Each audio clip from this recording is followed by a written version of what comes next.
Episode 11. His world has its own rules. Evelyn had just walked out when she was shocked by the crowd on the street. Many people raised their signs and gathered in front of the hotel on the other side of the street, shouting in unison, "Mia! Mia, we love you! Mia! Mia, we will always support you!"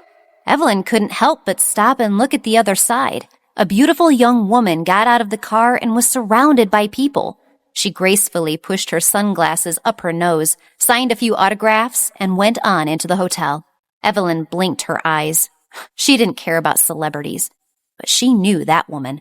It should be said that there was no one in New York City who didn't know who she was. She was Mia Harper, a famous model, movie star, and pop star. She was beautiful and successful. She was elegant and stylish. She was the center of attention wherever she went. Evelyn's gaze stopped on her, and she gradually became a bit sad. People are so different. Mia Harper was blessed by God. She was lucky and advanced steadily in her career. What are you looking at? You're different from her. She was born to be a star. You were a paparazzi before. Would you still envy her? She heard a cold voice behind her. Evelyn looked back and saw Harvey standing there, hands in pockets. He was very arrogant. Evelyn scoffed coldly in her heart. She glared at him, turned around, and kept walking. Damn bastard, what does he know? Born to be a star? Mia Harper was very powerful, but that didn't mean she was born to be a star. Because a few years ago, Mia Harper was the same as her. She was just as ordinary as her. She didn't just know Mia Harper from TV. They knew each other. In the distance, Mia's gaze inadvertently glanced over and saw Harvey. She also saw the woman who was walking away. Mia blinked under her sunglasses in doubt. Did Harvey's taste change? Did he start liking this kind of basic woman? Thinking about Mia Harper, he smiled again. Was he trying to get something new? Pushing her sunglasses up again, Mia turned around and entered the hotel. No matter how famous she was just a passerby to him. She was different from the women he dated one after another. She was proud to be the woman who had left a mark on his heart. He would never forget her. One day, he would let go of his pride and come to her side. One day. As long as she kept becoming more and more successful, more and more beautiful. On the other side of the street, when Harvey saw Evelyn ignore him, he frowned and went to his car. Evelyn was on foot while Harvey was driving. Although the two of them didn't leave together, they stopped at the traffic light. He looked at Evelyn by the road and thought about what they had just been doing. She almost fell down in the elevator. Harvey pursed his lips and said, "Get in the car. I'll drive you." "Thank you, I'm good," Evelyn coldly refused. Harvey frowned. "I saw you almost fall. Come up." Biting her cherry lips, Evelyn's beautiful eyes stared at him. She said word by word, "Mr. Cage, thank you for your rare, gentlemanly gesture, but I really don't want you to drive me." "You're very stubborn. You're always at a disadvantage because you are too stubborn." Harvey didn't ask for any more trouble. He even felt a little awkward. He turned the car and drove in the opposite direction. Evelyn gritted her teeth. What stubbornness? She just hated him. That's right, she hated him. The green light quickly turned on. Evelyn rushed to the bus stop. After walking a few steps at the corner of the road, a person suddenly came out and hugged her, scaring her. "Ah!" Evelyn cried out of surprise. She was so scared that her heart was about to jump out. Evelyn pushed the person away. She shouted, "Let go of me! Let go of me! Sister, it's me! It's me!" The familiar voice sounded in her ears. Evelyn finally stopped struggling and looked up. She saw Mark's handsome face. He was still smiling and even dared to laugh. Pushing him away angrily, Evelyn raised her fist and punched him. "Little rascal, you want to scare me to death?" Mark smiled and held her in his arms. Okay. "I'll give you only pickles for dinner." Evelyn buried her head in his arms and said coldly. When Mark heard of food, he immediately became obedient. The smile left his face. "My beautiful and gentle older sister, I know I was wrong." He was too adorable, and the corners of Evelyn's lips held a trace of a smile. The panic dissipated, and the anger towards Harvey was also gone. Evelyn ruffled Mark's hair. Her brother was always able to comfort her when she was in despair. He would fill her heart. In her world, Mark was enough. To her, Nothing else mattered. Mark reached out and held her hand. Hold my hand tight. Don't keep your head down when you walk. I really don't know what I will do if you leave me. Holding hands like this, it was like Mark was the older brother and Evelyn was the younger sister. Being held by his big hand, Evelyn could not help but laugh. You really have grown up. You're starting to worry about me, the older one. Mark frowned and looked at her seriously. I've already said that I am a man. Sister, you have to trust me as a man. Evelyn narrowed her eyes and felt the gentle sunlight on her body. She smiled at him. Mark looked at his sister and saw a moving and warm expression on her face. A warm wave flowed through his heart. This beautiful and gentle smile was what he wanted to protect. If his sister could keep smiling like this, he would do anything. Then he wondered when he could become stronger and more powerful, enough for her to lean on and not let her little shoulders take on the task of caring for him. I am already strong, and I can take care of myself. It's just that I can't tell you that, sister. I think if you knew who I really am, you'd be upset. I can't tell you. I can't tell you anything just yet. Evelyn followed Mark and left. She had no thought about Harvey at all. After Harvey drove for a while, the more he thought about it, the more panicked he became. Why did he ask for her opinion? He just needed to grab her and get her into the car. Yes, he could catch her and force her to get in. Harvey turned back again. When he came back, Mark was holding Evelyn's hand crossing the street. Harvey stared at the two of them. Who was that man? He looked younger than Evelyn. Her younger boyfriend? No, that's not right. Evelyn didn't have a boyfriend. A new one? That can't be right. She was intimate with him twice now. It had only been a few days since then. Besides, he was just a young boy. He looked at the two people holding hands again. Harvey got a bit gloomy. He hated people touching his things. Although Evelyn wasn't his, he still felt annoyed. That hand had hugged him tightly not long ago. He was becoming furious and made up his mind to denounce Evelyn. You, this woman, upset me again. I won't forgive you. Harvey's face darkened. He turned around and drove away. He seemed to have completely forgotten that he had said not long ago that he could control himself. He said that his world had its own rules. At first, Harvey didn't care for Evelyn. In fact, the woman had already dissipated to the back of his mind, never to be seen again. But it was different now. Now all he could think of was the way she held his hand or the way she leaned against the young man. The thoughts made him grip the wheel even tighter. If Zach were to see any of this, he'd surely be surprised by the way he was acting. In fact, he'd be quite amused. Sometimes people contradict themselves in the name of love. The only problem was that he didn't really know what he was feeling right now. His fingers twitched. Evelyn had no idea how angry Harvey was. She didn't even know that he had tried to find her. Instead, she turned to Mark with furrowed eyebrows. Why are you here anyway? She asked. Did you know that I'm here?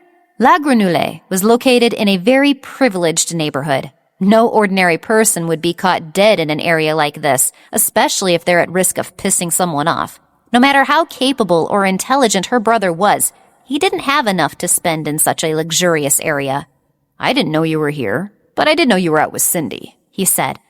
His eyebrows were raised. My friend also invited me over for some drinks. I didn't really think that we'd run into each other. Evelyn wasn't even listening to his rambles anymore.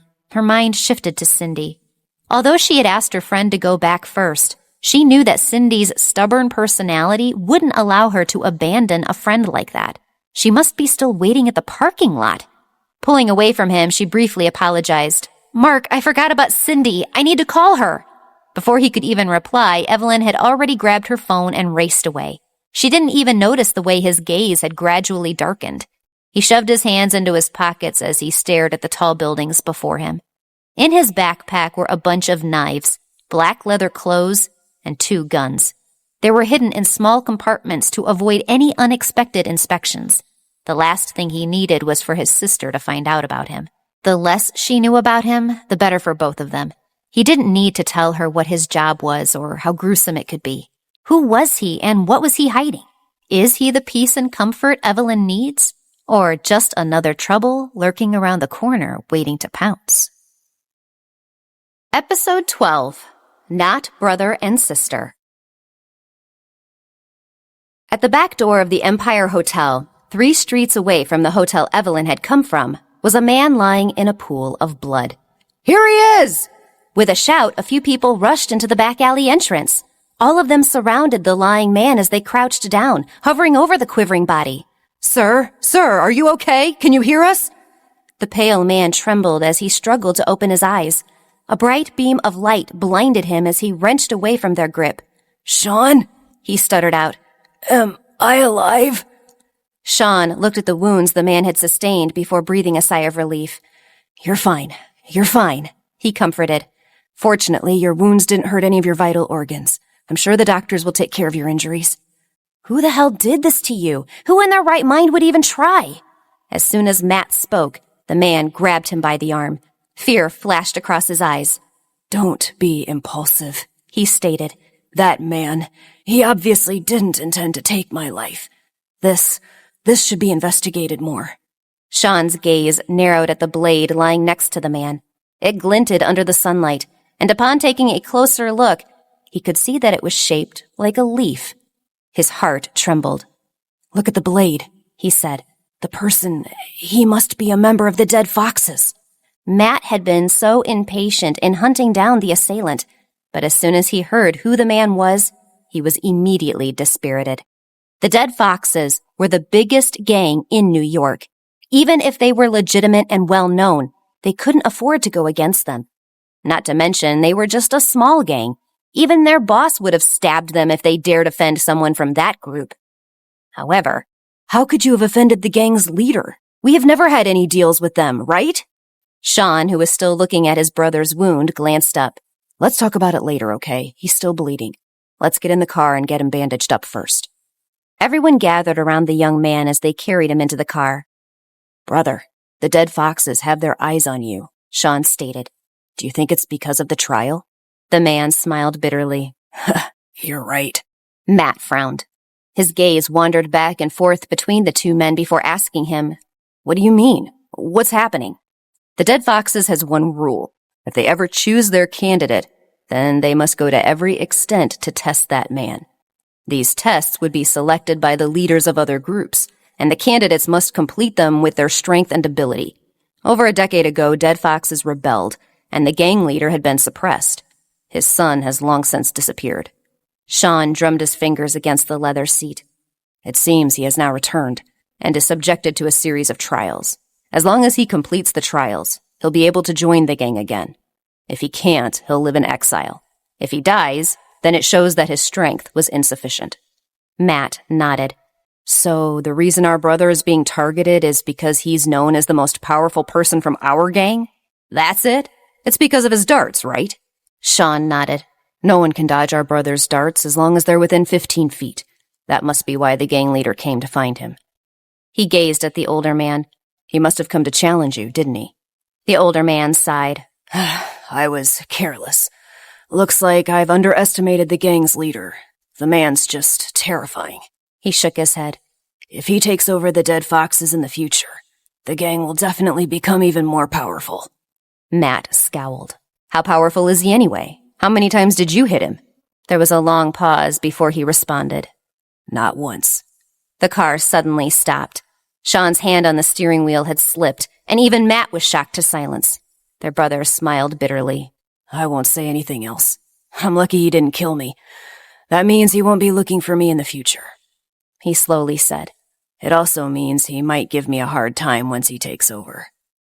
But the man still couldn't help but think back to the fight he just had. The gang leader was very terrifying. Being an assassin, he had always been confident in his aim because he never missed. He had reached the point where he had become infamous across the city, yet it seemed that the gang leader had already surpassed him. With that dark mask and decisive actions, there was this unsuppressed strength radiating from him.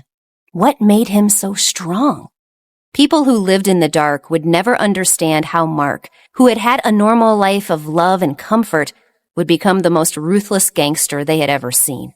It seemed that he was born out of love, and that determination is what pushed him to try even harder. The sky grew darker, and Evelyn managed to convince the angry Cindy to return home. She then carried the cake her friend had bought her and followed Mark back. "Hey," Cindy whispered once they were sure they were out of earshot. "What happened between you and Harvey?" "Nothing." She looked away. "He just chewed me out." Cindy obviously didn't believe it. After all, Harvey was the CEO of Cage Group, the largest corporation in New York. There was no way he'd scold Evelyn like some teacher lecturing a student. But with Mark around, she didn't dare speak another word. If her younger brother would find out what happened, then he'd go in a fit of rage. And if there's anyone Evelyn cares about, it's her brother. Angering him would only complicate things even further. "If you say so," she said simply and turned away. As soon as she returned home, Evelyn patted her brother's shoulder. "I'll give you a slice of cake, all right?" "Get me a bigger slice," he hollered before entering his room. The door closed right behind him, and his face immediately darkened. Grabbing a leather book from the backpack, he drew another red line over one of the names. His lips shaped into a smirk. Practice. Now that he had defeated 20 people, he had 10 more to go. Soon enough, he'd be able to pass the test. Soon, he'll be able to protect his family. "The cake's ready!" Mark didn't even hesitate as he threw the notebook to the side and removed his shirt. The faint smell of blood still stuck to its fabric, but luckily none of them had caught it. Evelyn pushed open the door, but as soon as she saw him naked, she immediately screamed. She looked away. "What the heck are you doing? It's not like you've never seen me before." "Just put on your clothes," she rolled her eyes. "How many times have I told you not to remove your clothes with other people around? It's disrespectful, you know."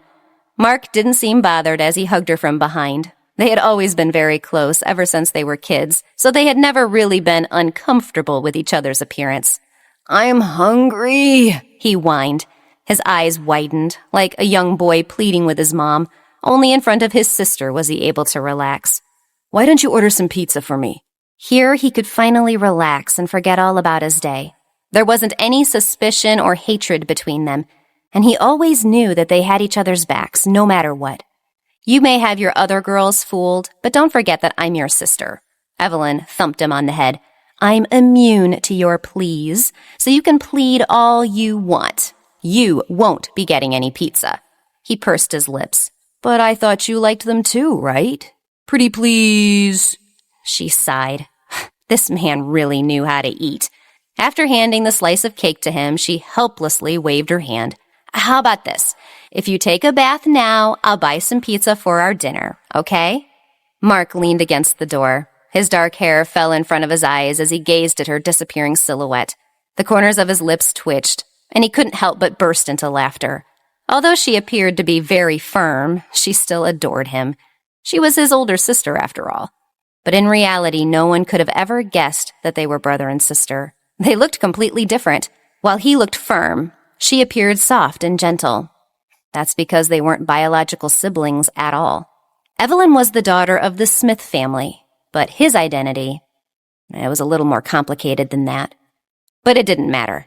Evelyn was the only one who had ever given him a home. His biological family, on the other hand, was like a shadow that trampled over him like he was nothing. They had turned him cold and numb. That was until he met her. Unaware of his thoughts, she stomped into the kitchen with a frown. "That stinking brat is always so hungry. I swear, what would he do without me?" She didn't really know how to deal with such a sweet younger brother. Could this brat have been a demon in his previous life? One who was meant to torture her? Shaking her head, she grabbed a can of soda from the fridge. Whatever, as long as he was happy. After dinner, Evelyn went to her room and fell asleep. She had to go to work at 8 o'clock. She might as well be on time. While she was sleeping soundly, Mark tossed and turned in his room, unable to sleep. The night was probably the most restless time for him. His fingers fidgeted as he sat up, obviously anxious. He couldn't control his physical needs. Having no other choice, he decided to settle it himself.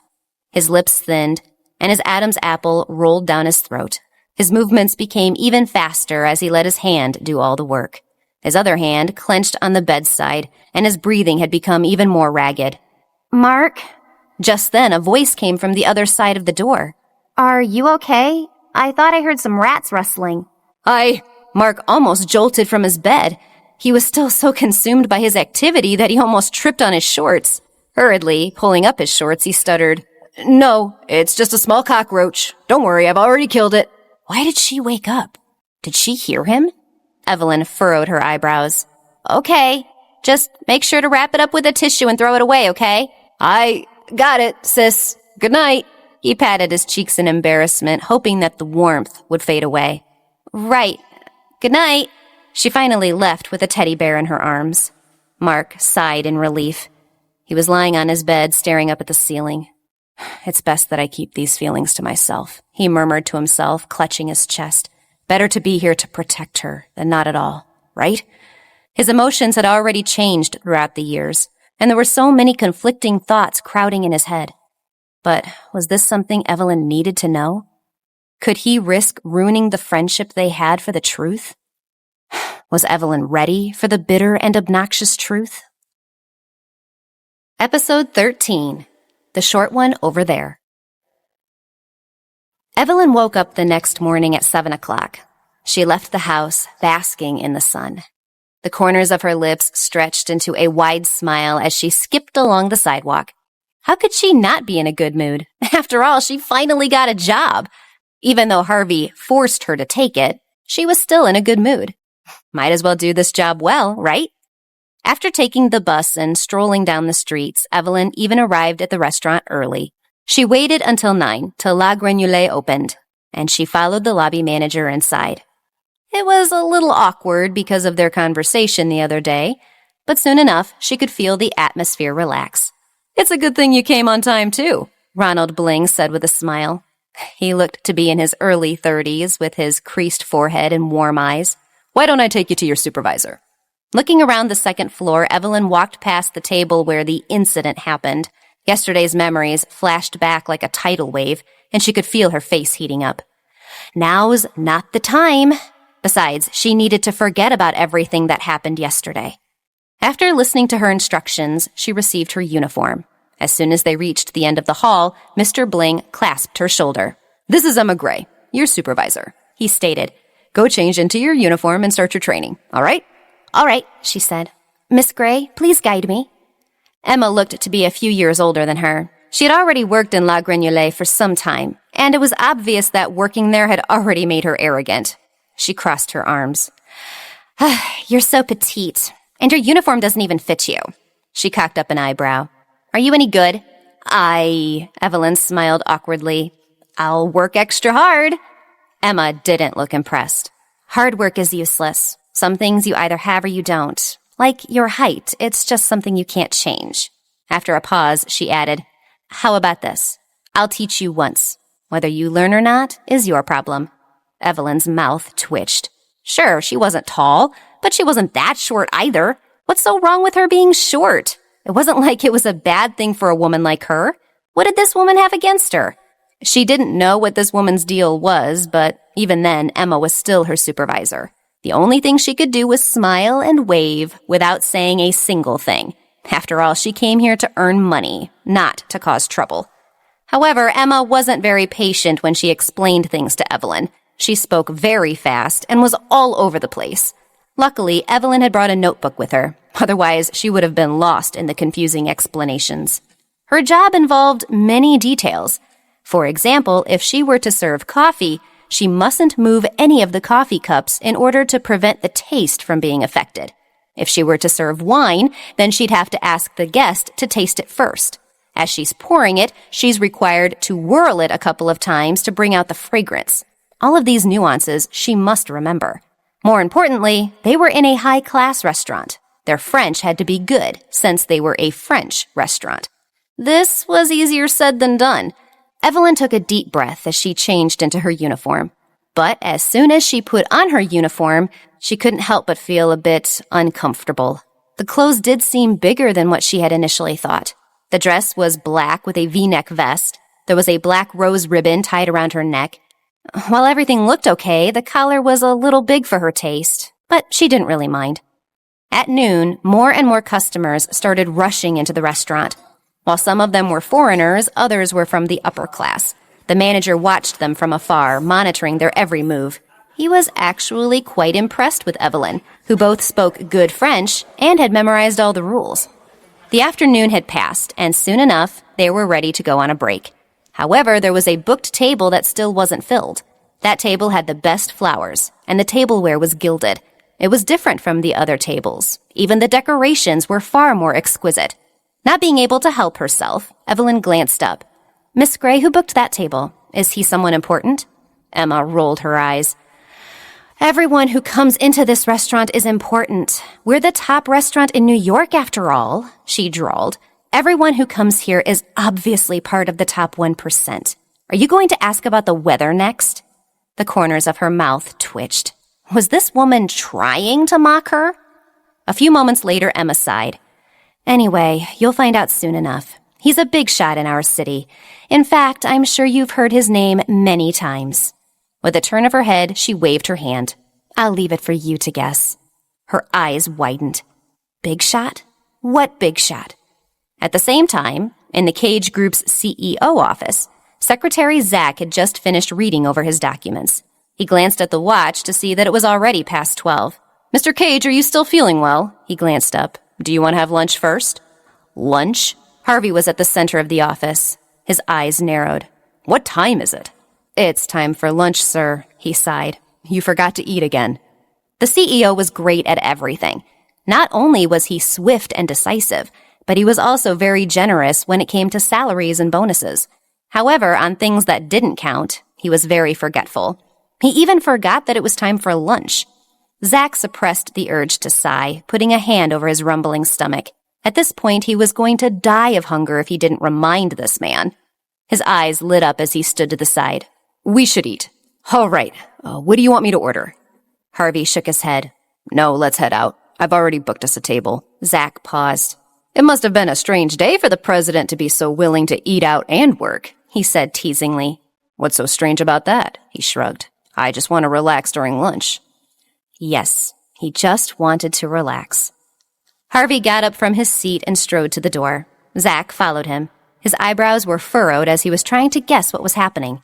This was the first time he had ever heard his boss wanting to eat out.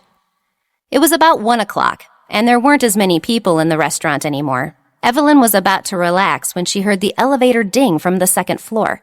It was soon followed by the sound of footsteps. Who'd come to eat it this time? With a frown, she tidied herself up and prepared to go welcome them. However, before she could, Emma rushed forward. It was interesting to see her supervisor so anxious.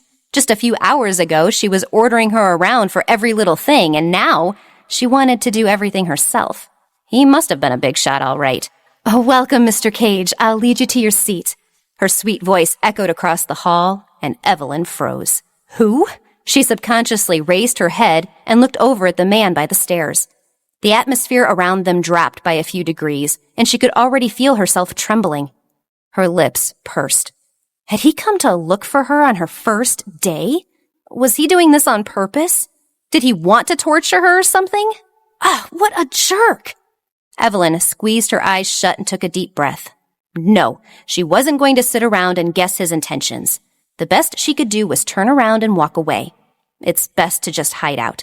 Luckily, none of her colleagues had been there on that fateful day.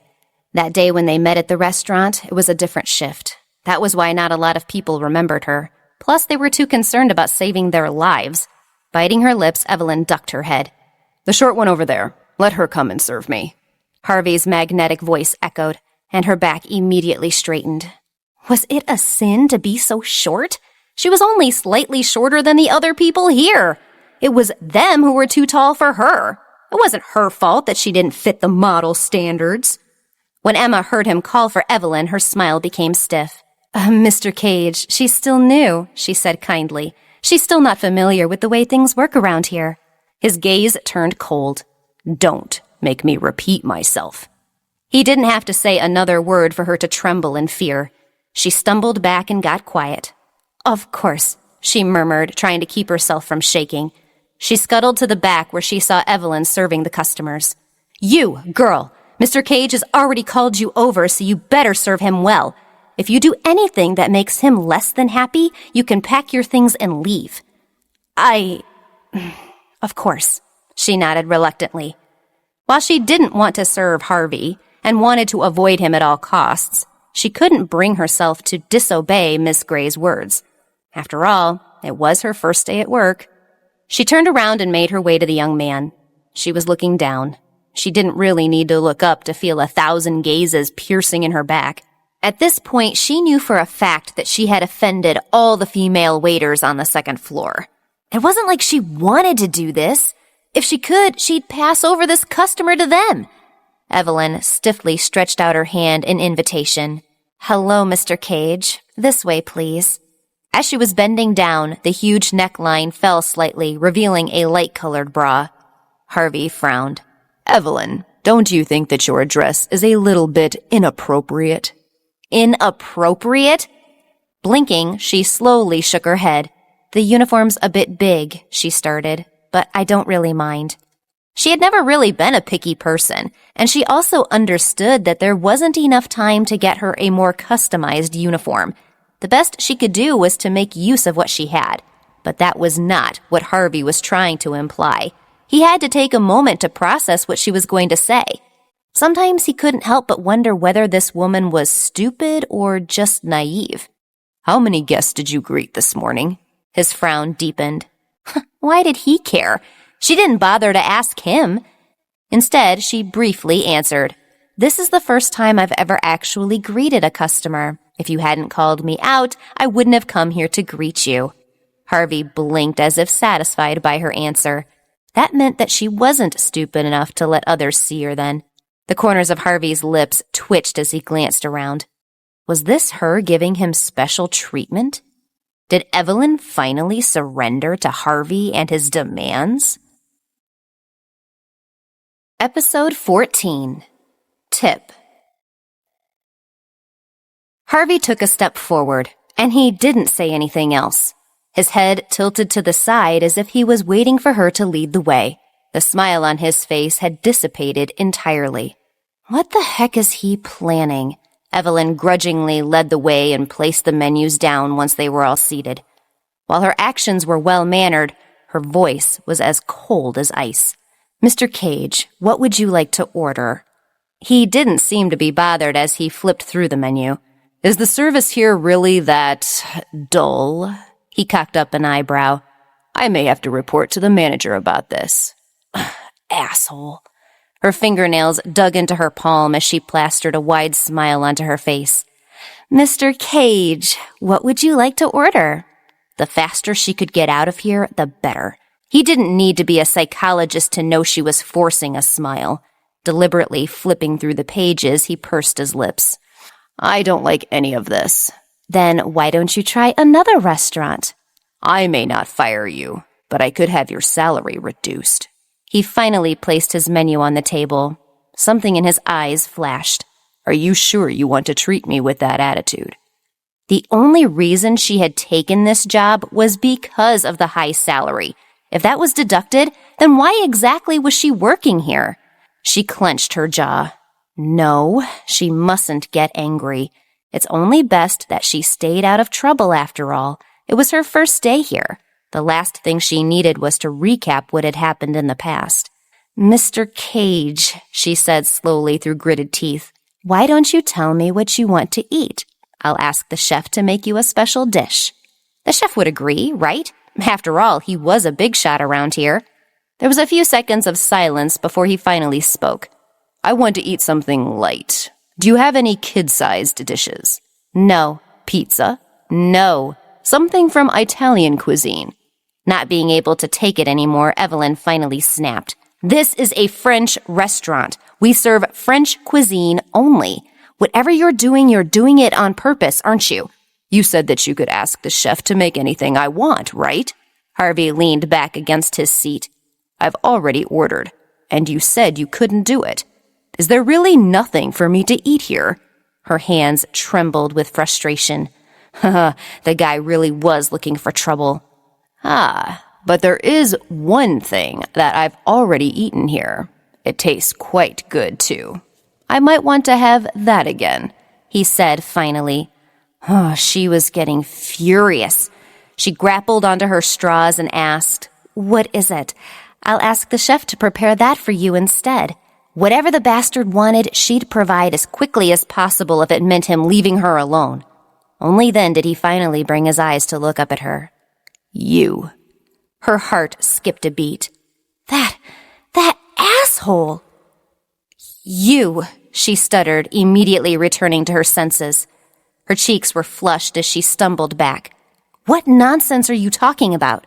He raised his eyebrows. I'm talking about my personal experience. Are you saying that what I feel is nonsense? Afraid that he was planning to do something excessive again, she immediately got a hold of herself.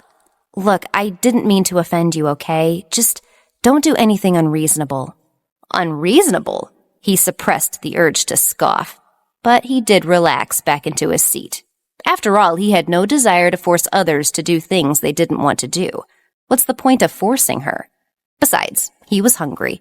Do you know how to cook? She paused before nodding. Yes, she knew how to cook. 4 dishes and 1 soup. Make 2 meat-based and the other 2 filled with veggies. I don't eat ginger, by the way, so make sure to remove that. He drummed his fingers onto the table. You can go cook now. Her eyes widened. Why? Why would she want to cook for him? What do you mean, why? He shrugged. If you can't cook, then I can simply eat you. What do you say to that? He didn't even sound like he was joking. Shivering, she immediately turned away, nodding her head. Although he was an arrogant asshole, he was still a big shot. Even if she disobeyed, he could easily tell the manager to arrange for her to cook. She had no choice. Might as well get on with it, she murmured to herself. She had just walked away from Harvey when the other table dropped one of their spoons. Evelyn didn't think much of it as she squatted down to pick it up. Sir, please wait for a moment, she said. I'll go and bring you a new spoon. Okay. The person didn't even thank her. With a shrug, she left the room. Harvey, who had been watching this exchange this entire time, couldn't help but frown. The man at the table. Was he peeking at her cleavage just now? Or was he overthinking? The man seemed to have sensed Harvey's gaze because he immediately resorted to gazing at his tablet. Even from afar, he could see the beads of sweat dripping down the man's forehead. He pursed his lips but didn't say a word. Perhaps he really was just imagining things. About half an hour later, Evelyn finally came over with the food she had just cooked. It's all ready, she said. Please enjoy. However, before she could go anywhere, he looked up and smiled. Why don't you sit down and wait for me? He asked. If the food is delicious, then I might pay you my compliments. There's really no need. Besides, I still have work to do. Now, if you'll excuse me. She turned around and left. Harvey couldn't help but watch her as she left. Why was this woman so stubborn? Just then, a thought occurred to him. He still didn't know who the young boy was from yesterday. If he had let her go that easily, then wouldn't that make it too easy for her? Furrowing his eyebrows, his fingers twitched. Maybe he should call her back. But just as he was about to, a clanging sound echoed across the dining hall. The spoon clattered onto the tiles. It was the same customer who had dropped the spoon half an hour ago. Harvey watched as Evelyn picked it right back up. This time, he was sure that the man was peeping at her cleavage. She didn't look like she had noticed as she quickly changed the man's spoon. However, in her heart, she couldn't help but doubt what just happened. Why did the man keep dropping his spoon? Harvey stared at the smile plastered on Evelyn's face, and the grip he had on his spoon tightened. Stupid woman. Didn't she know that the man was gazing at her breasts? She didn't even look like she had sensed any danger at all. She was even smiling. His eyes narrowed. A part of him wanted to stand up, but when he thought about it, he stopped. It was easy to deal with the man, but Evelyn would be embarrassed if he caused a scene. Plus, her uniform was a little too big. A stupid man would have found even more insults to fling her way if he had stepped in. Harvey didn't want Evelyn to leave this place so soon. If she had left, then it would have all just been so boring. His eyes narrowed at the way she walked away from the other customer, and the grip he had on his spoon loosened. Plus, he couldn't help but think back to the scene he had witnessed as he was coming to pick her up. The image of her holding hands and smiling with the young man. It would have been too embarrassing if he had rushed to protect her. He was the CEO of the Cage Group. There was no way he'd be caught dead protecting such a stupid woman. Thinking about it for a moment, he pressed the bell on the table and called for her. Evelyn finally returned to the table, only to see that he wasn't using his fork. He wasn't even eating. Her fists clenched even tighter. Could this man ever be more inconvenient? What's wrong, Mr. Cage? Is the food I cooked not suitable to your taste? She had worked so hard to cook it, and this man wouldn't even take a bite. Was he doing this to torture her or something? I just want to drink some wine. He waved his hand. Why don't you get me a glass? You're going to eat that with wine? What's wrong? Can't I? Even then, his arrogance was through the roof. He had such a noble air wafting around him. Even if he ate French fries and water, he'd still look elegant. The food she'd cooked and red wine, while their taste didn't match, he could still make that work. Despite being hesitant, she followed his orders. After she had poured the wine, he casually took out his card and placed it on the table. Go out and find a clothing store, he said slowly. Then you can pick a set of clothes and come back. Think of it as a tip from me. What? I don't want to. It's just a tip. No. She was against Harvey giving her anything of the sort, whether it be monetary or personal benefits. Besides, the clothes in the shops outside probably cost hundreds and thousands of dollars. The price was just too extravagant to her taste, even if the tip was substantial. I'm asking you to buy a shirt because your uniform doesn't suit you, he said impatiently. Didn't this woman know what was good for her? Even then, Evelyn was still stubborn. She shook her head. Thank you for your good intentions, but I think I wear this quite well, she snapped. There's no reason for me to change my clothes. This time, he finally had enough of her excuses. Grabbing a glass of red wine, he flung it towards her. Now you have a reason to change your clothes. Go and buy. What the hell? Her bottom lips trembled. The manager happened to pass by when the scene unfolded in front of his eyes. As soon as he saw what was happening, he felt like passing out. What was the relationship between the two? Mr. Cage had obviously left her to his care even after their fight, so he had assumed that they were civil with one another. Why were they fighting now? I'm sorry, Mr. Cage, he apologized as he rushed over to the table. I'll teach her a good lesson. Who said anything about teaching her a lesson? Her uniform doesn't suit her. Go and buy her a new one. Manager, you don't have to go. I have my own clothes with me, she spat out through gritted teeth. She held her ground before turning away. I'll go to the fitting room and change. I'm not going to wear anything that he has given me. She didn't even wait for him to speak as she stomped right out. Was it another one in the long list of mistakes she had made in the last few days? Would Harvey take this as an insult? Would she have to pay the price for her pride and for declining Harvey's offer? Episode 15, President Cage's Stubbornness. The manager didn't know what to say. What was even happening? Mr. Cage. Harvey's face instantly changed. Why did she keep refusing his help? His gaze darkened and his forehead creased. His hands started to tense in anger. What the hell was wrong with her? He had every right to be angry. Every time he comes across this woman, it was as if life had wanted to toss him a whiplash of obstacles. From the minute he had met her, he couldn't get any peace. Every time he wanted to take care of her or wanted her to be better, he'd just get a slap on the face. Not only did she not accept his gesture, but she even stared at him like he was an idiot. What stupid woman bites the hand that feeds her? What he didn't know was that his roundabout and complex method of catching a woman's attention didn't work on the oblivious Evelyn. Having never really been in a relationship, she didn't know what to think about what was happening, much less why this man kept bothering her. The man was just being an asshole. That was it. No one would even think twice to see if he was helping her. He was obviously just looking for trouble. No matter how you look at it, trouble was his middle name. Evelyn stomped into the changing room and wiped the red wine that now stained her uniform. However, no matter how many times she struggled to wipe the stain, they wouldn't come off. Gazing at the mirror, she gritted her teeth. That bastard.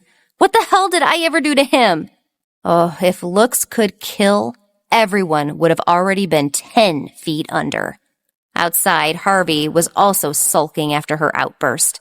He looked to the side, wanting to see where the pervert had gone. After all, he was the one who had caused this mess in the first place. However, he was already gone. It seemed that the man had already snuck out while the two were quarreling. He snorted coldly as his gaze returned to the table. The dishes and soup were all laid out in perfect order. His fork drummed against the side of the table. A part of him wanted to leave it as it was, but something stopped him. After all, the long day had made him a bit hungry. It was almost 2 o'clock in the afternoon. Sure, the woman had made him angry, but the food was innocent. He wasn't going to waste it away like some uncultured monkey. He picked up a mouthful of vegetables and took a bite. His eyes widened. The dishes weren't as good as the ones being served at high-class restaurants.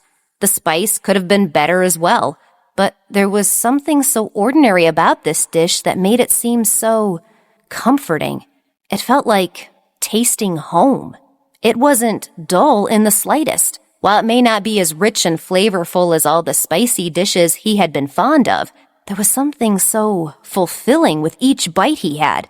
His employees always said that they'll be sick of all the delicacies they had ever tried in different high-class restaurants, but they'll never be sick of the dishes they eat at home. At first, he thought they were stupid, but now he could finally understand them. Harvey fell silent.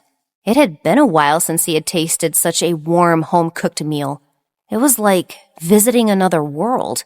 He finished the meal in silence. Half an hour had already passed, and Evelyn was still nowhere to be found. It was obvious that the woman was still avoiding him. This time, however, he didn't pester her any further. Instead, he paid the bill and left. The newly poured wine glass on his side remained undrunk. She was right. Red wine really wasn't suitable for the dishes she had made. The corners of his lips twitched, but it wasn't as if he had intended to drink it in the first place. Evelyn stayed in the bathroom this entire time, refusing to come out. She didn't even know that Harvey had already left. She stared at the ceiling, counting the number of seconds that had passed. The last thing she needed was to bump into him again. Might as well make sure they had already left. Just then, 2 pairs of footsteps tapped against the tiles as 2 women entered the bathroom. Once they had walked closer, she could hear what they were saying. It was about her. What were they saying? The girl just pissed him off, just like that. I feel like there's something going on between the two, don't you think? I mean, didn't you see the way she went into the kitchen to cook for him? He is obviously making things difficult for her. He even spilled wine on her. There was a pause as the lady sighed. It's just embarrassing. If I were her, I would have already dug myself a hole to hide in. I just hope nothing happens to our restaurant because of her, another woman scoffed. The man could have shut us down with just a wave of his hand. I hate that bitch already. I'm gonna tear her apart when I see her. The conversation gradually faded away and Evelyn hugged her knees. Why did they think she was the one who had caused this? After all, she was the victim here. He was the one who should be torn apart, not her. Harvey, what did I do in my previous life to deserve this?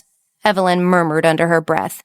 Not wanting to see what anyone else would say about her, she resigned herself to her fate and got up to leave. Only when she stepped out of the bathroom did she realize that he had already left.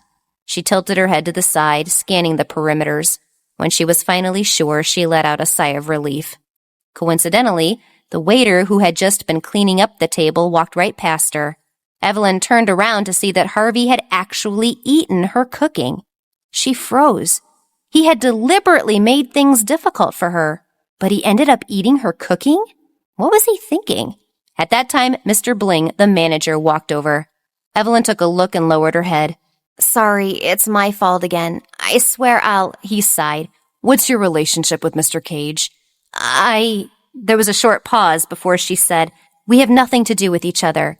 You aren't Mr. Cage's girlfriend, are you? Mr. Bling narrowed his eyes at her. I mean, please don't make some bold assumptions, she chuckled, trying to cover her embarrassment. Mr. Cage is the type of man I wouldn't be entangled with. That I can promise you. The corners of his mouth twitched. Of course, I will not talk any more. He waved his hand and laughed. But it's a good thing he didn't intend to cause you any trouble. He told me to ignore everything that had happened today, so you don't have to worry about anything. Mr. Bling himself had felt that there was this indescribable connection between Evelyn and Mr. Cage, but since neither of them had said a word, he didn't dare gossip. As soon as he said that, she couldn't help but furrow her eyebrows. Then what was he doing here? When they finally returned to the company, Harvey strode over into his office. Zach's face fell as soon as he entered his own office, which was right at the other end of the floor.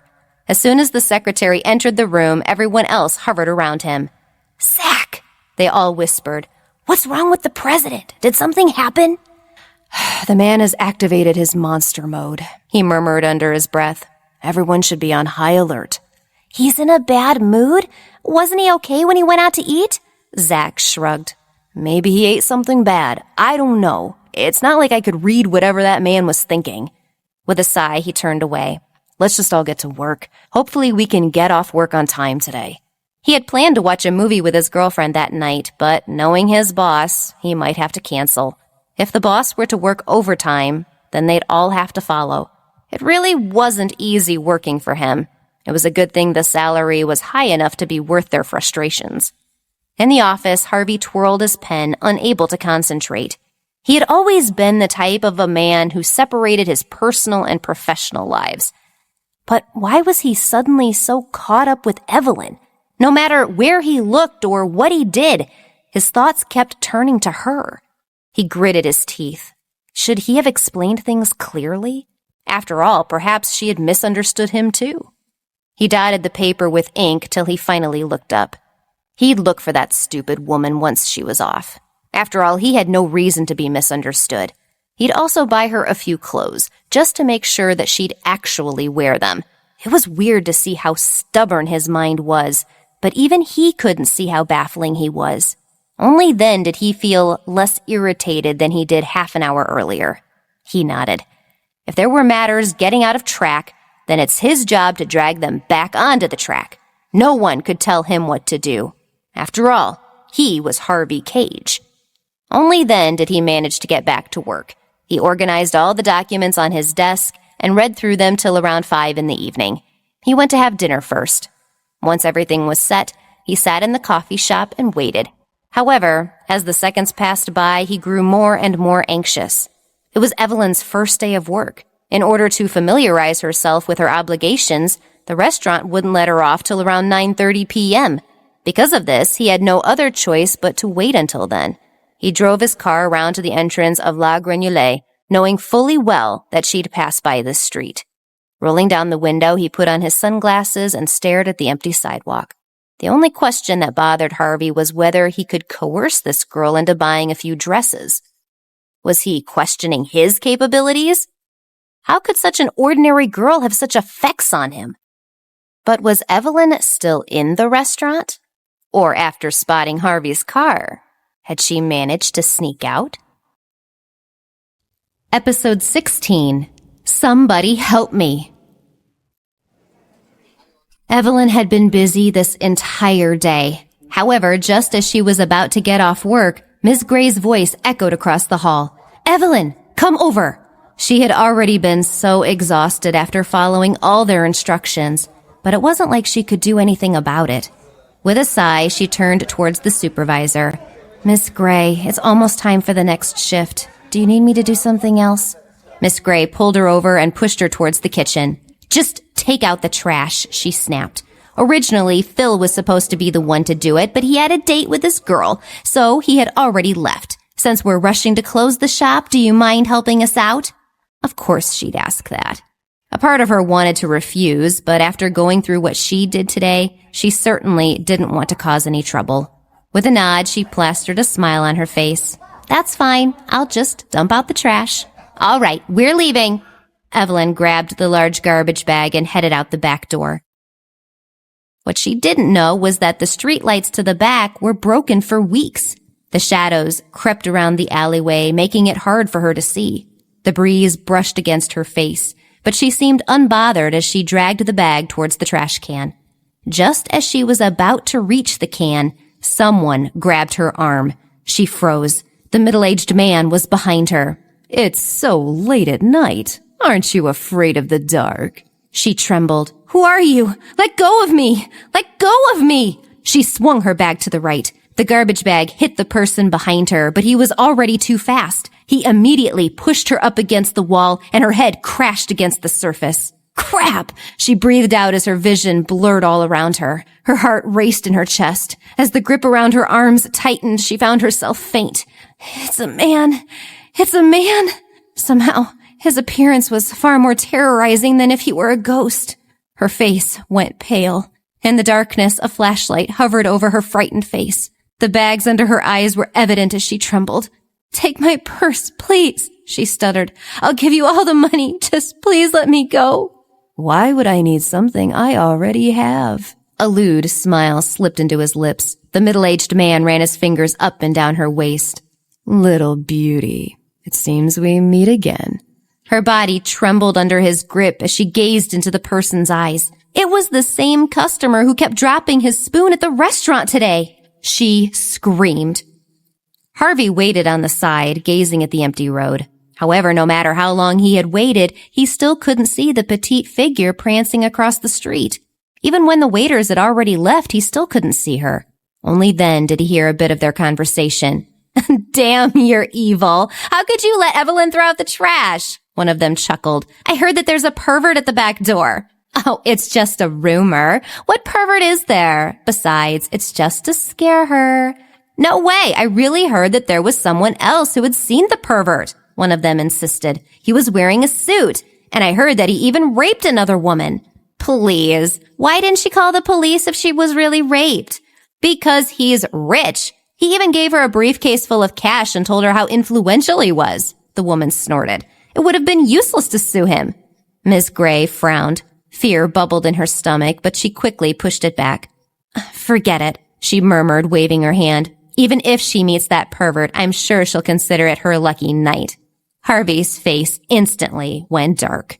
The only reason Evelyn went to the back alley was because she'd been forced to. If there were rumors that the pervert was just lounging around the alley, then she might. He pushed the car door with force and stepped out.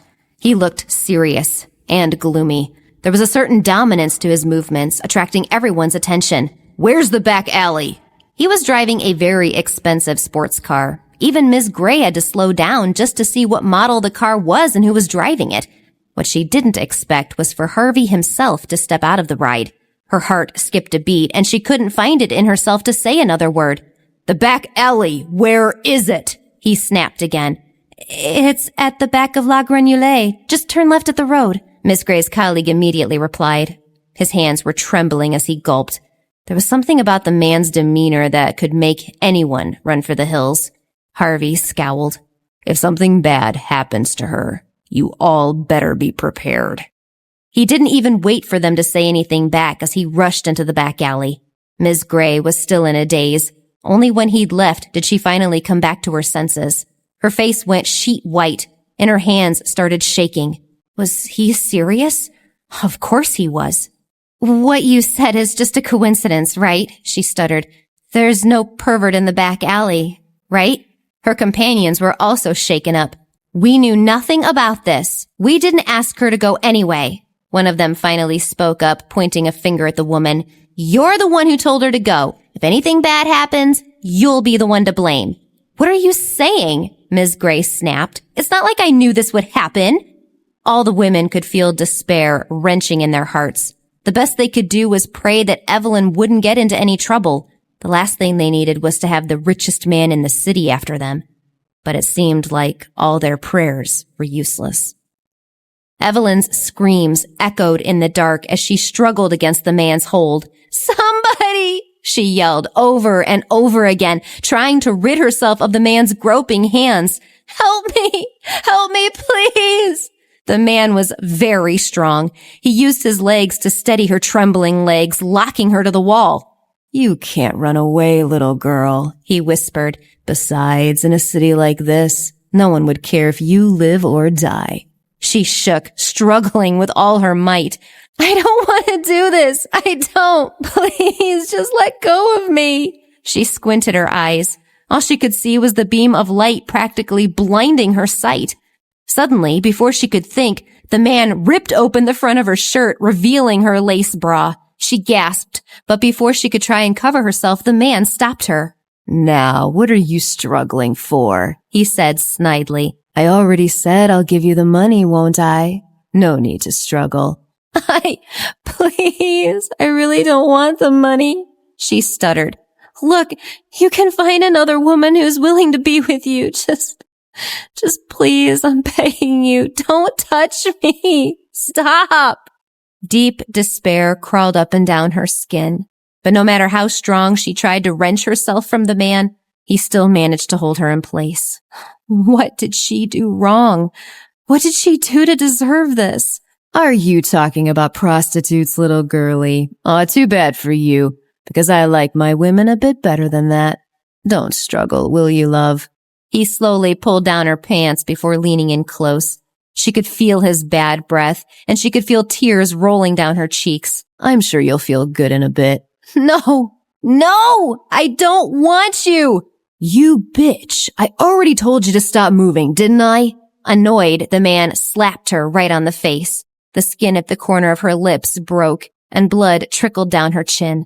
Pain soared through her face, but it was nothing compared to the fear burning in her chest. Every time he touched her, she could feel her skin crawling in disgust. Every time his lips came close to her skin, she thought of dying right there and then. All she wanted was for him to be gone. You wanted to shout, right? Shout then. The man violently pinched the sides of her mouth, slamming her head up against the wall. Come on, see if anyone will appear. Women like you always think they're so pure and pristine, but after a little shot of this, you'll want more. Help me! She'd been screaming for half an hour and could now barely make a sound. When she tried to shout, she'd end up coughing. Who was she going to call? Who would even help her? She was all alone here. No one would come and save her. Tears kept rolling down her cheeks, and she could feel her entire body stiffening in realization. Perhaps this was her ending. The man would take her, and she wouldn't be able to escape. No one would come to save her. No one. She was all alone in this world. What exactly was she expecting? Just as she was about to close her eyes, she heard a voice shouting from a distance. Evelyn! Harvey? Was that his voice? But how could he be here? What was happening? The man leaning against her immediately staggered back. His face turned angry as he looked to the side, trying to see the asshole ruining his plans. But before he could, Harvey punched him in the face. He immediately flew back, and his back slammed against the pavement. He could feel his teeth break. Some even fell to his tongue. He coughed, spitting out blood. What the hell? You bastard! Harvey didn't let this man go. Even when he was already lying down, he stepped on the man's side and kicked him again and again. With each kick, a cracking sound echoed across the alley. No matter how many times the man wailed and begged, he just kept kicking. Evelyn backed away in the corner, hugging her knees. She grabbed the flashlight close to her as she stared at the scene in a daze. In all her life, the only person who had ever protected her was Mark. Whenever her brother was angry, he'd do the same thing, kicking him till he pleaded for mercy. Only then did she snap out of it. "Don't kick him anymore," she said, her voice barely a whisper. "You'll kill him." She could see how much weight he had been using on his foot. If he didn't stop, the rapist was going to die. A scumbag like him doesn't deserve to live anyway, he said coldly. It's good if he's dead. "You still can't kill people," she said anxiously. "This doesn't make things right." He didn't listen to her. All he could see was the man's battered body and his foot slammed against his ribs over and over again. He twisted and turned, but couldn't get away. Her heart raced in her chest. He didn't need to do this, not even for her. Seeing that he still wasn't listening to her, she struggled to get up. She leaned against the wall as she took a step forward and hugged him from behind. She was breathing shakily. "Please, stop," she whispered. Harvey could feel his entire body stiffening as he felt her trembling figure leaning against him. With a frown, he stared at the fallen man on the ground before turning back to her. She was still shaking. Sweat beaded down her forehead as she looked up at him, fear in her eyes. What had the man done to her? He clenched his fists. Her shirt was also torn. Even in the dark, he could see every detail. He didn't waste time as he grabbed his suit and wrapped it around the young woman. There was some rustling behind him, and when he looked that way, the man had already gotten up. He hurried away, stumbling out of the alleyway, coughing out blood. Episode 17. Overbearing, but gentle. Harvey stared at the man's retreating figure, but made no moves to chase him. He could find him later if he wanted to. Now, all he wanted was to calm the woman in front of him. He stared at her for a while. While he may be a great businessman, he wasn't exactly the most empathic person in the world. He didn't know what to do. "It's okay," he said a bit more forcefully than he would have preferred.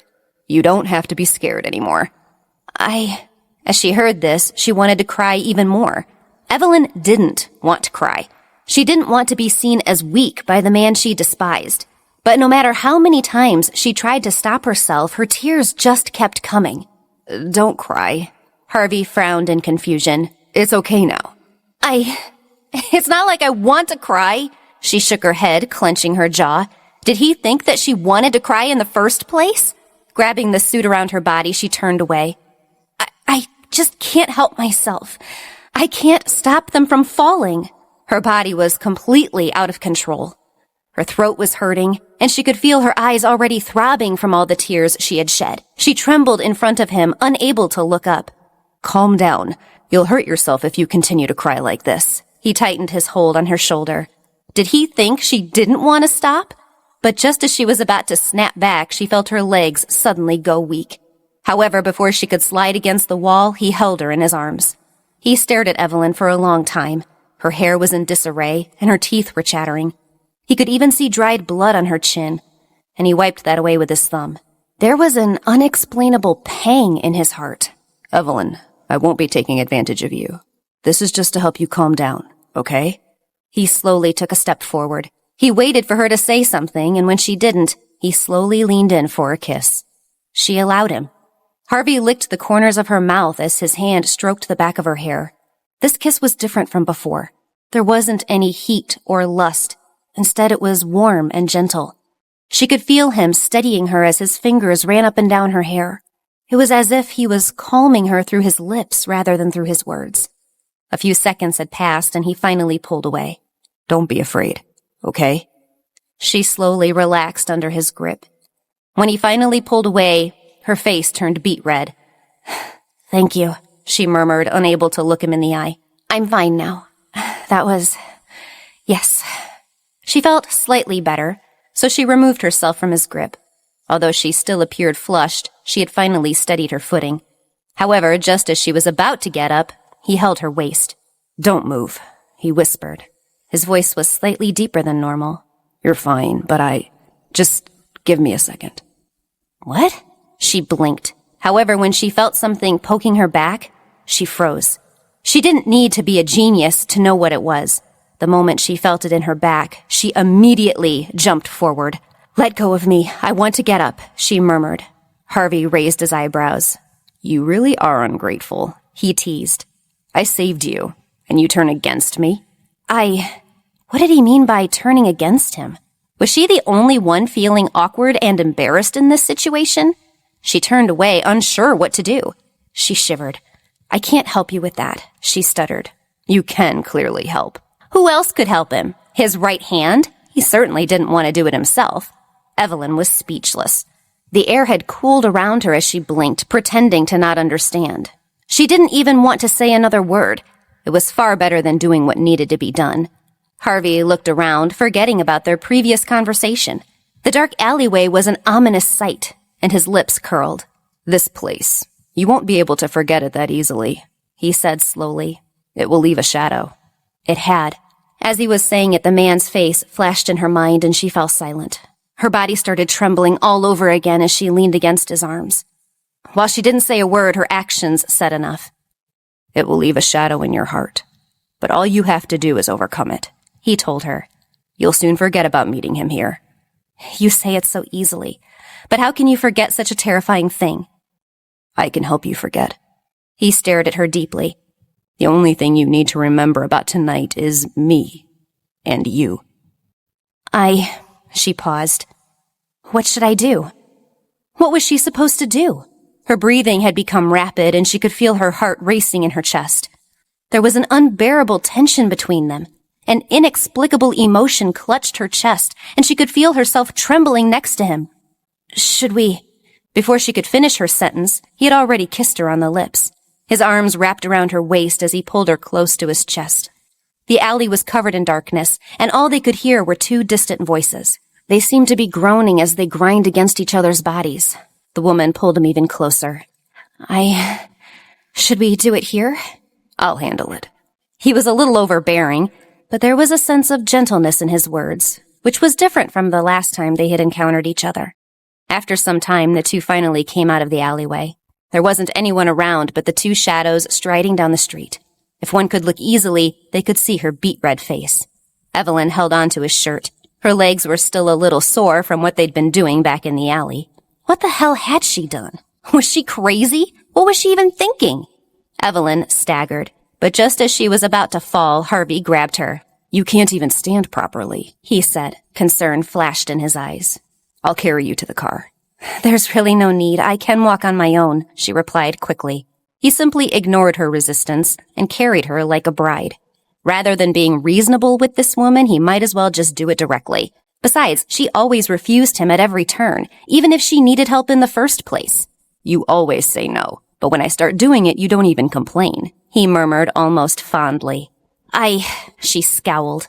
Please, he was the one who had wanted to do it, not her. Even then, as he was carrying her back to the car, she couldn't help but feel differently towards him. There was a little warmth in her heart that wasn't there before. He was different.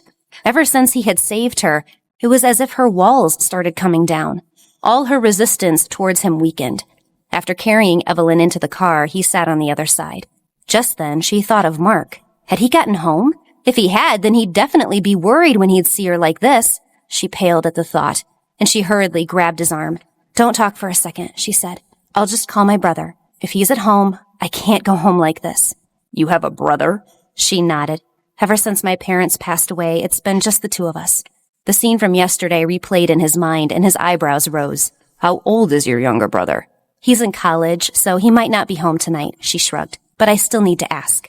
Ah, so the guy he saw yesterday was her younger brother. If they depended on each other ever since they were kids, then it was obvious why they'd be so close. It really wasn't that big of a deal. His face softened. Call him.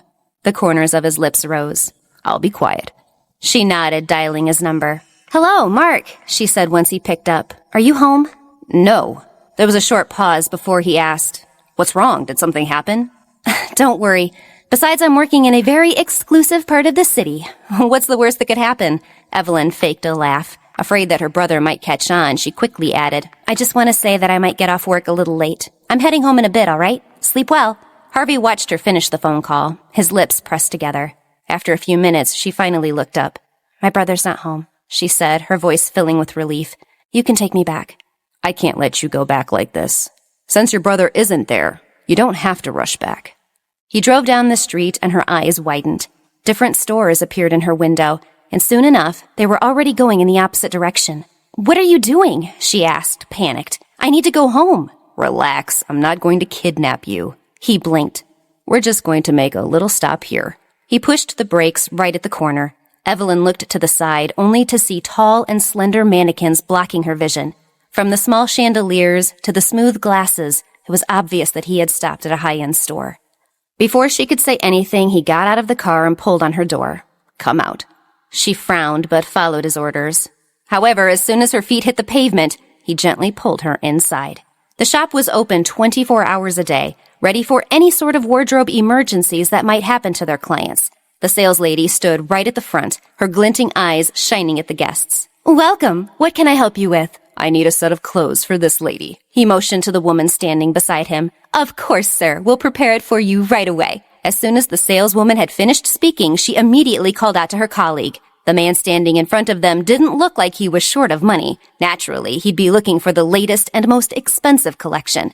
Evelyn widened her eyes, struggling to shake away his grip. She didn't need to be a genius to know what the man was trying to do. Let's go, she complained. I don't need you to buy clothes for me, all right? I can change at home. You can change at home. But what would your neighbors say if they see you heading home like this? He cocked up an eyebrow. Do you really think they'll keep it a secret from your brother? Right. She hadn't thought of that. If her nosy neighbors saw the lack of clothes on her, they'd be spouting out rumors about her situation. It wouldn't be long before Mark finds out about what happened. Knowing this, she relaxed under his grip. A small smile curved up in his lips. Was it so easy to dissuade Evelyn? Were the safety and well-being of her brother the fear that he needed to tap onto to make her accede to his requests and demands? Episode 18. She reminded him of home. If Harvey promised something, he'd do it, even if it meant inconveniencing himself. That was his principle. Now that he had promised her some clothes, he definitely wasn't going to shy on the budget. In the end, he bought a light blue dress and a pair of high heels for her. As soon as she stepped out of the fitting room, she looked lighter on her feet. The dress hugged her on all the right sides, and the fabric highlighted her long, wavy hair. She looked like a fairy that had descended from heaven. "You look better with this dress on," he uttered.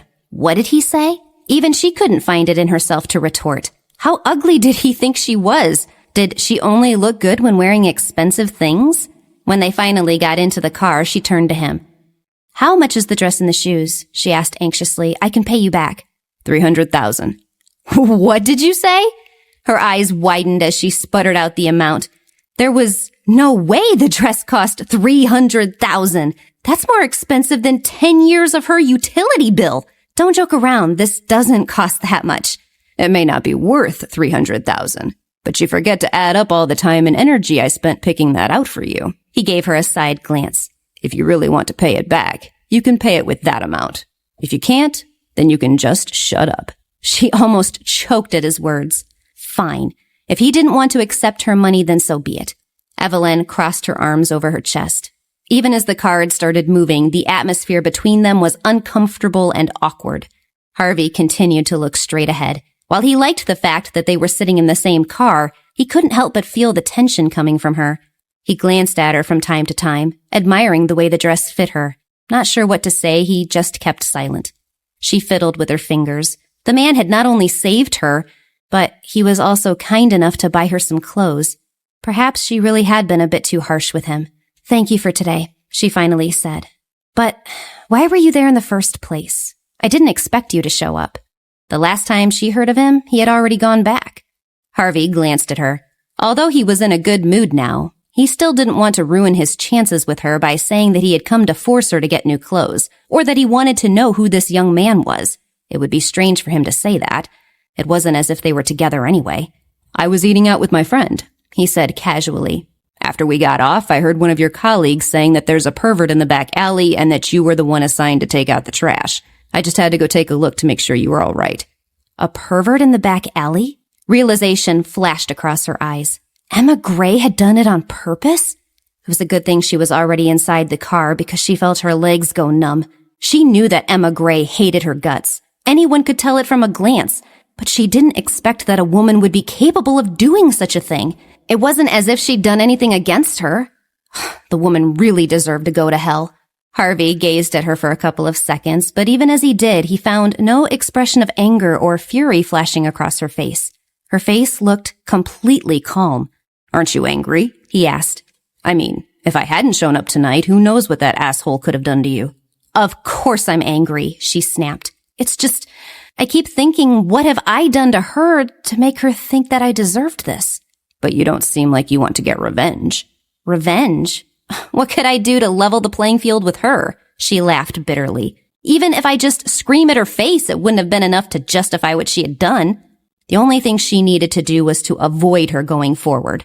Evelyn had always wanted to stay far away from trouble. She was more of a punching bag, just waiting for others to hit their mark. Unless it was truly necessary, she wasn't going to hit back. Harvey, however, was a different person. He didn't want to be taken advantage of, and even the smallest inconvenience deserved a bit of payback.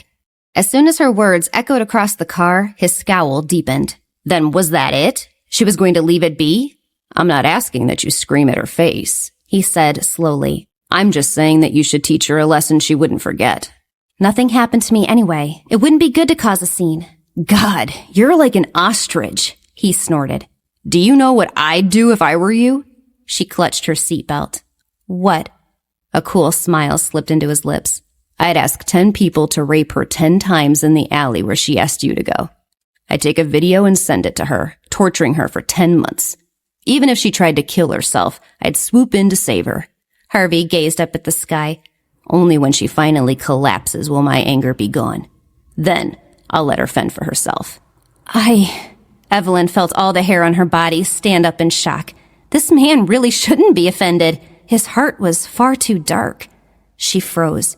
If his thoughts were really this heartless, it must be a miracle she's still alive. As if he could see through her thoughts, he rolled his eyes. I'm just making an analogy. Besides, no one in New York City is stupid enough to do anything to me. There's no need for me to get revenge. Fortunately for them, she murmured. The things you said, don't you think it's too vicious? If you don't offend me, then I won't offend you. Harvey shrugged. In your situation, if she hadn't done anything like this, then you wouldn't have any need for revenge. She's the one who's asking for trouble, not you. Evelyn chewed on her bottom lip. While he really was a little harsh, that didn't mean that he wasn't making any sense. In fact, she couldn't help but agree with him to an extent. If he wasn't here today, then she was going to suffer her entire life. I can't let this matter go easily, she finally said with a frown. But what you said, it still wouldn't do the trick, you know. I just don't feel comfortable doing that to her, even if she was a bitch. Harvey stared at her for a long time. He couldn't help but think that he had never really met someone like her. She was different from all the people he had met. While others would be hostile, doing everything they could to get their revenge, she was calm and comprehensive. She thought everything over before enacting her true feelings. Just talking to her felt like hearing warm water rippling down the stream.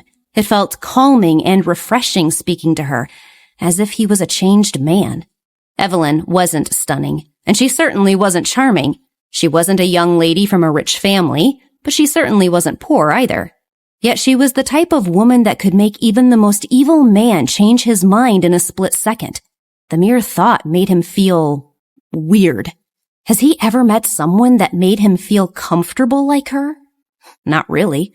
This was the first time he had ever felt so comfortable with someone for a long time. Talking to her, eating her food, it somehow reminded him of home. He didn't say another word as he drove Evelyn back to her home. The place she lived in was in an ordinary neighborhood. The houses were quite small and cozy compared to the huge penthouse he was living in. The views were different from the tall buildings standing from his window pane. However, he could tell that she wasn't the slightest bit embarrassed by where she had come from.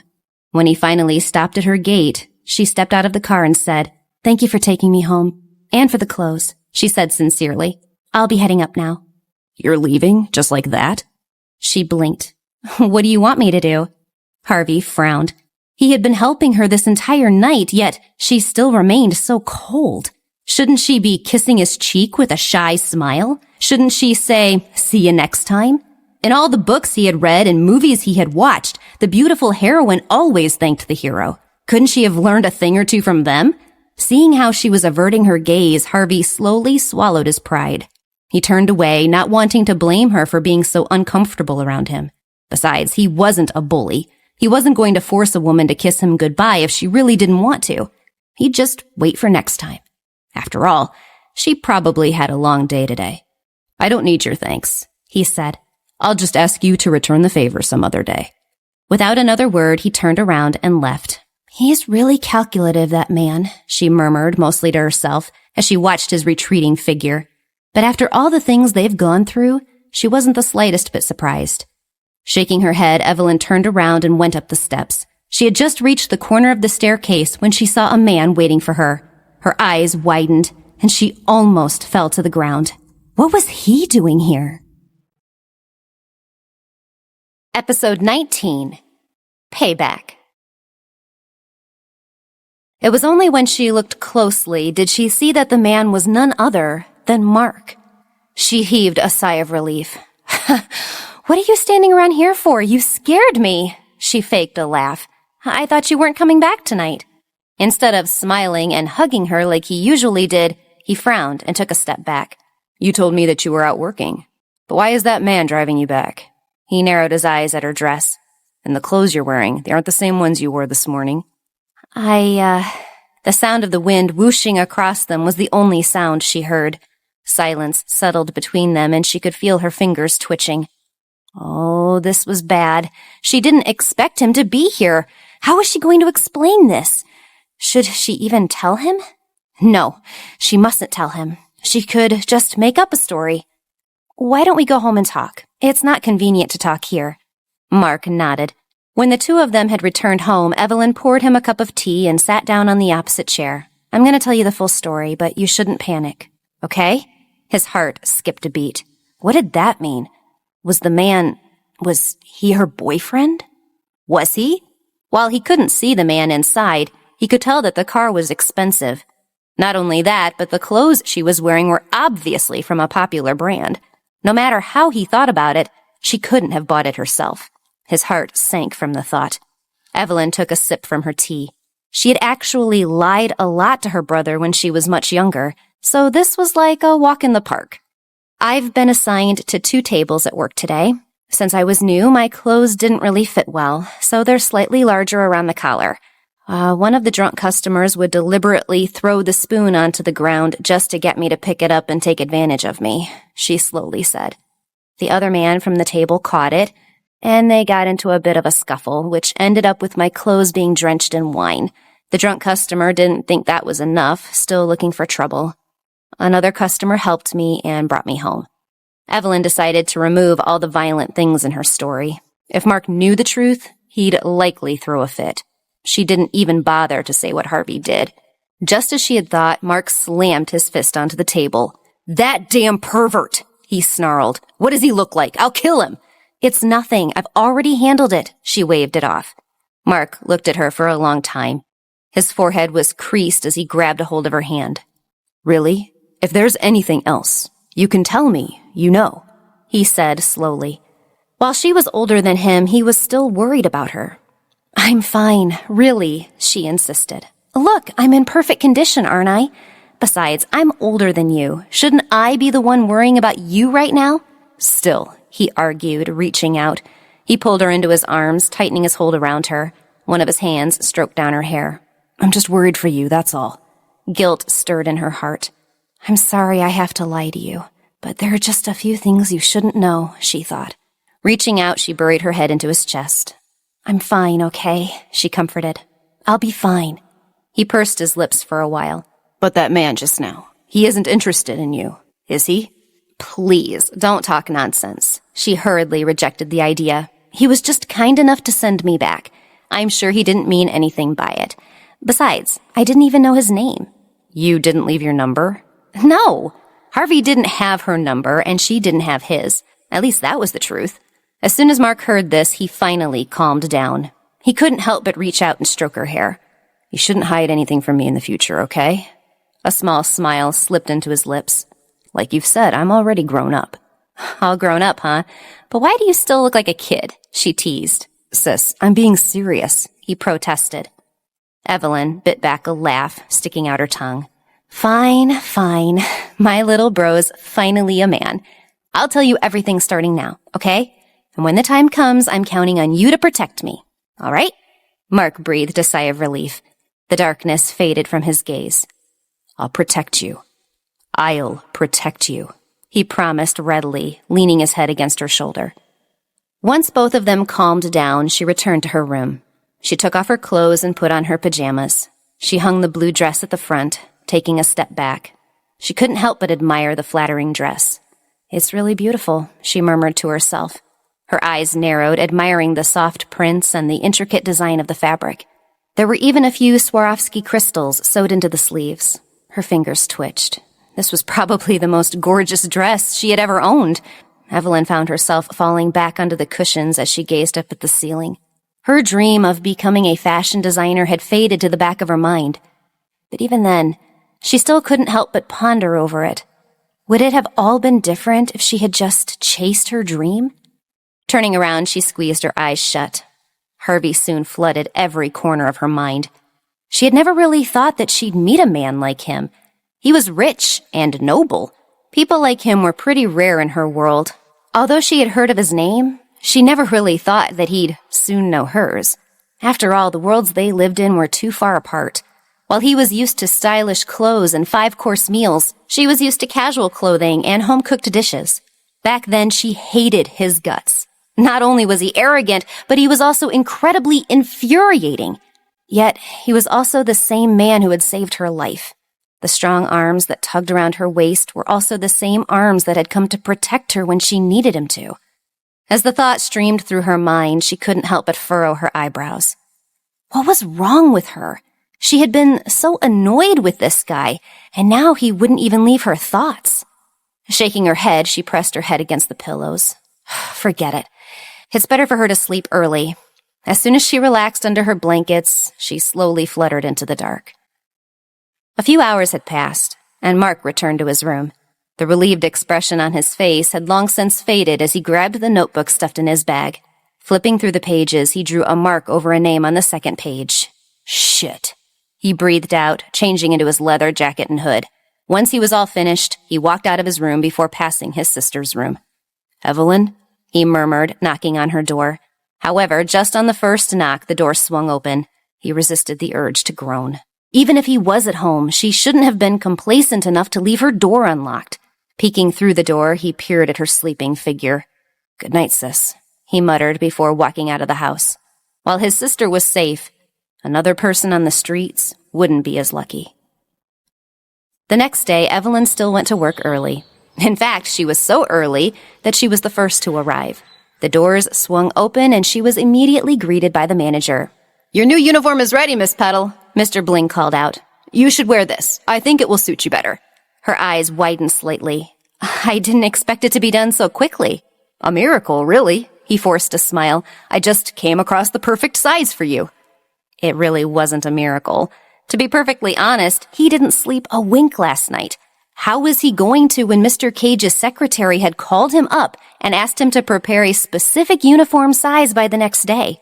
When the secretary double-checked it just a couple of hours ago, he even asked him to keep quiet.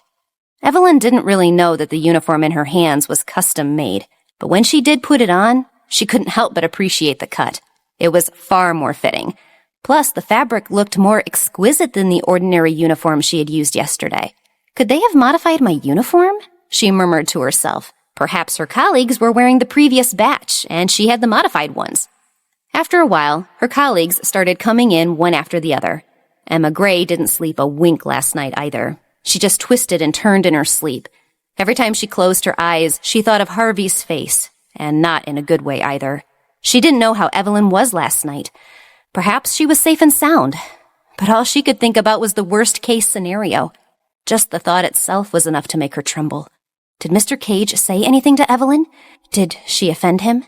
A part of her was tempted to ask, but even if she wanted to, she couldn't bring herself to. Instead, she lowered her head and tidied up her uniform. Evelyn could see her guilty face from afar, and annoyance twinged in her heart. The woman had some nerve to be guilty.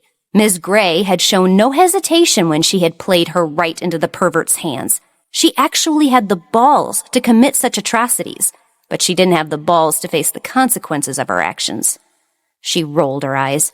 Although she wasn't going to follow through with Harvey's advice, she did agree with him on one bit, that kind people are easily taken advantage of. She had to teach this woman a lesson. Having made up her mind, she walked towards her and patted her on the shoulder. "Miss Gray." "Ah!" Miss Gray stumbled back in surprise. When she saw who it was, the corners of her lips inched upwards. You almost scared me to death." "I actually have something to tell you." Her heart skipped a beat. A part of her already knew that she was referring to what had happened last night, and her lips stiffened. Do you need something?" Evelyn nodded solemnly. "Actually, Miss Gray, I met a pervert when I went to get the trash last night." "Is that so?" Miss Gray paled. You're okay, right?" "I was scared to death, you know." Evelyn's face became even more serious by the minute as she took another step forward. "I remembered screaming and screaming, but when that person flashed his light across my face, he said that he wasn't interested in me." "Well, that means you're fine then." She breathed a sigh of relief. Her heartbeat had slowed down. That's good. As long as Evelyn was safe, then she was too. "I'm fine, yes." She raised her head. "But you have to be careful." Miss Gray furrowed her eyebrows. "What are you talking about? You're the one who came across the pervert, right? Of course, you're the one who should be careful." "Yeah, but the pervert said he wasn't interested in me." Evelyn hesitated before saying, "He said he liked people like you, ma'am. He even memorized your work number. Has he visited the restaurant before?" Her legs trembled so much that she almost fell to the ground. What did she say? Impossible. Ms. Gray gritted her teeth, trying to calm her racing heart. What nonsense are you spouting out now? If you're trying to scare me, I will— Ma'am, I'm just warning you. It was very dark last night, and when that pervert flashed that light over my face, he said that he thought I was 2330. She sighed, glancing at the older woman's uniform. 2330. He's referring to you, right? I can tell the man was rich from the way he was asking for you, and he's very familiar with the area, too. As soon as the words left Evelyn's lips, Ms. Gray already felt herself trembling. Her hands started shaking as her eyes shifted from left to right. The pervert she had heard about was also very rich. What the hell was she going to do now? How was she going to live? You're really not scaring me? She stared at her hesitantly. Evelyn masked a sneer. Compared to what she could have done against her, what's this little trick? She should be thankful that she didn't take up Harvey's advice. Look, I may be angry that you let me encounter that bastard, but even then, I'm not ruthless enough to joke about it. She took a deep breath. Regardless of whether or not you believe me, just be careful during your night shift. I wasn't able to see much, but I can tell he has a square face and big eyes. But that's really all I know.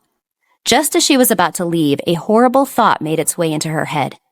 What if she had used a bit of Harvey's plan of revenge now?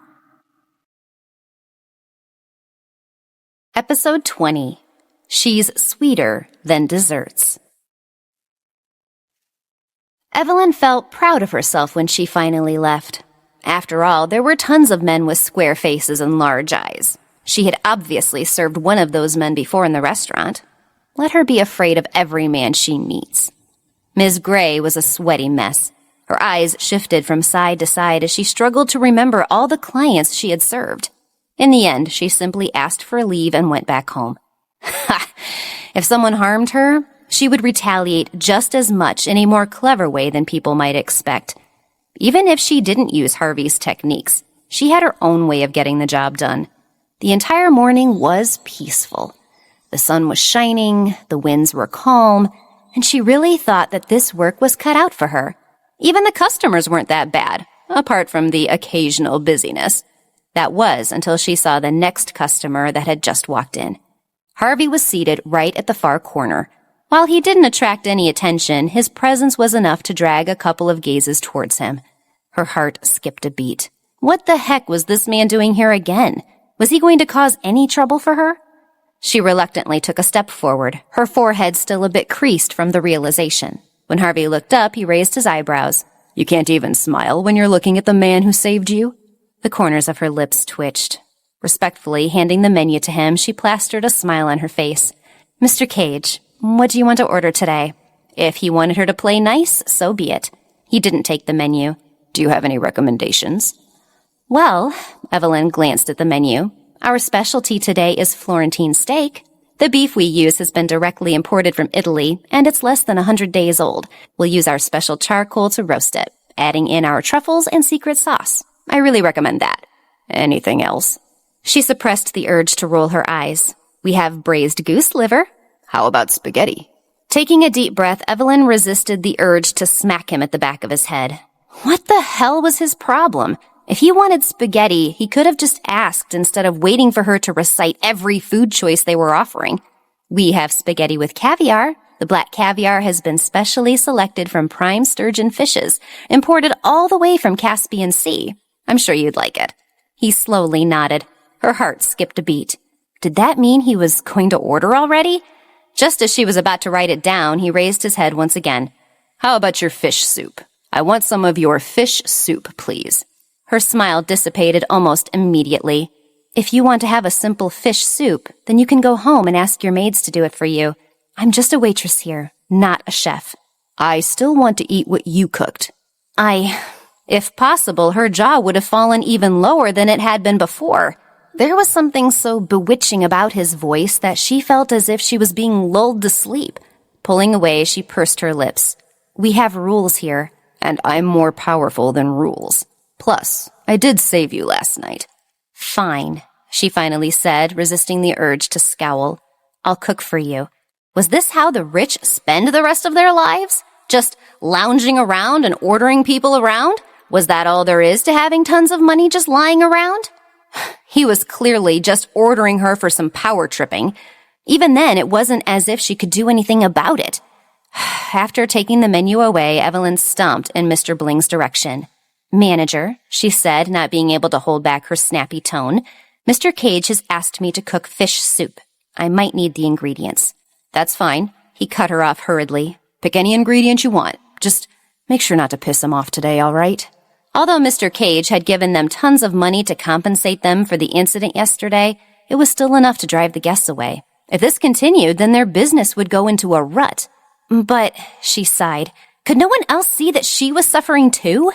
Mr. Bling must have seen the look on her face because he added, "Don't put on such a long face. How about this? I'll give you an extra on your bonus this month. And if Mr. Cage hands you a tip, I say keep all of it. You don't have to hand it over to us." As long as she served him well, everything would be fine. When she heard this, she reluctantly nodded. She may not like the man she was serving, but at least there was money involved. It made no difference, even if she had to work with the most ridiculous man alive. Turning around, she entered the kitchen and started preparing her dish. After what had happened that night, she wasn't able to thank him, was she? Might as well make this count, she murmured to herself. Besides, it wasn't like she hated him anymore, right? As the thought crossed her mind, she nodded and began to cook. Not long after, Evelyn carried the food to the table. Harvey glanced at the exquisite dish. It looked more complicated than the ordinary meal he had eaten before. It was obvious that she had put in more effort this time around. The corners of his lips curved upwards.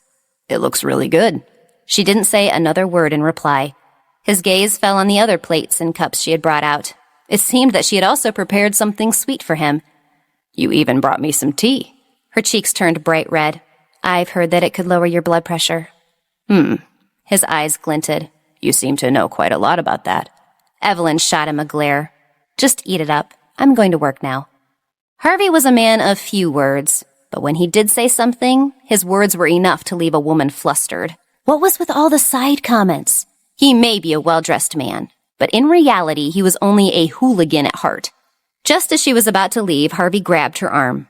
"Where are you going?" he asked. "Why don't you eat with me?" "I'm working," she shook her hand. "Besides, who wants to eat with you?" "I've already told your manager that you can start your lunch break a little earlier." His smile widened. "Besides, you've prepared a lot. The fish soup, the desserts. I wouldn't be able to finish them all." Normally, when he'd make requests, he was usually very domineering and assertive. But now there was a sense of gentleness in his voice, as if he really wanted her to accompany him. Evelyn glanced at the table, gazing at all the little plates. There was lemon pudding, green tea cakes, chocolate-covered strawberries, and so much more. Her heart gradually softened. Perhaps eating with him wasn't a bad idea. Accepting his invitation, she sat next to him. "These are all yours." Harvey pushed the desserts towards her. "I don't eat them anyway." "Desserts?" Evelyn gazed at them carefully. It would be a waste not to eat them. If she didn't, then they'd just be thrown away, right? Plus, the manager did ask her to take care of him. Forget it. She could be a little bit more indulgent every once in a while. The two of them sat in the corner of the room where tall plants hovered over them like a makeshift wall. With no tables around them, it was very quiet. Her shoulders sagged in relaxation. As her walls started coming down, she quickly picked up one of the strawberry tarts and took a bite. "Oh, delicious," she murmured. Harvey didn't move his fork. Instead, all he could do was stare at the strawberry cream dripping down the corner of her lips. His eyes narrowed at her. "Is it good?" "Yes, it is," she said honestly. "Then I'll also have a taste." Harvey didn't even hesitate as he leaned in forward. Thinking he was going to grab a bite of the cake, Evelyn turned to push the plate towards him. How was she supposed to know that he leaned over for a kiss? His tongue darted across the corners of her lips, licking away the little cream on her skin. His lips were cold to touch, but it contrasted the warmth of Evelyn's lips. Her heart raced in her chest. However, just as she was about to push him away, Harvey tightened his grip around her and pulled her even closer to his chest. Her cheeks burned bright red. There were people everywhere. What the hell was he doing? A minute later, Harvey finally let her go. He licked the side of his lips as his eyes glinted mischievously. "The dessert really does taste good," he flirted, leaning back. "Thank you." Evelyn's heart almost jumped out of her chest. Wiping her lips, she crept back as if she had just seen a ghost. "What the hell are you doing?" she spat out. "The desserts are there." "I don't like sugar." He raised an eyebrow. It's just that the cream on your mouth looks quite appetizing. She gritted her teeth. The man may have saved her, but he was also an asshole. The man was just a shameless piece of curses soared through the back of her mind as her fingernails dug deeper into her palm. Who did this man think he was? Did he assume he could just strut around and kiss any girl he wanted? If you're mad at me, you can just say it, he said. You don't have to think of all the ways to kill me. She scoffed. I'm not thinking about all the ways to kill you. Well, not yet anyway. Was she planning to avenge her battered pride, or about to commit another grave mistake? What desires did she harbor in her head?